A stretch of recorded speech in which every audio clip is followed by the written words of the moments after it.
میرے بارے یہ بھی رپورٹ گئی کہ یہ بڑا متکبر ہے. پتہ ہے کہ کیوں انہوں نے لکھی یہ گل؟ اس واسطے لکھی کہ میں پرانے کپڑے پوا کے نا اپنے شاگرداں نوں ترپڑ پوا کے تے میں وزیراں نال جا بٹھایا. چپڑا پائی میں اپنے شاگرداں نوں میں کہا تسی مذاکرات کرو.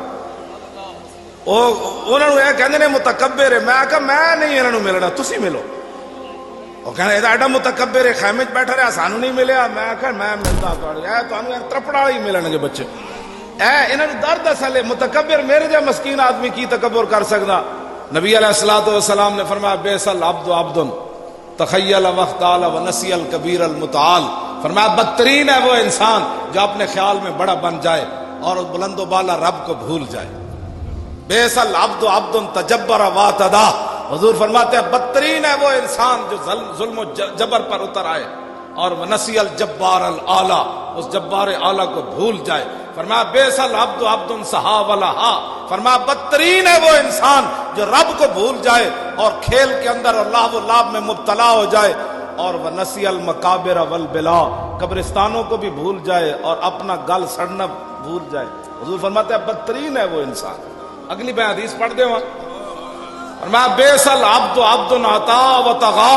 فرمایا بدترین ہے وہ انسان جس کو تھوڑے سے پیسے مل جائیں، عہدہ مل جائے تو سرکشی پر اتر آئے اور لوگوں کے سامنے بڑا بن پھرے. اور نسی المبتدا والمنتہا، اپنی ابتدا بھی بھول جائے.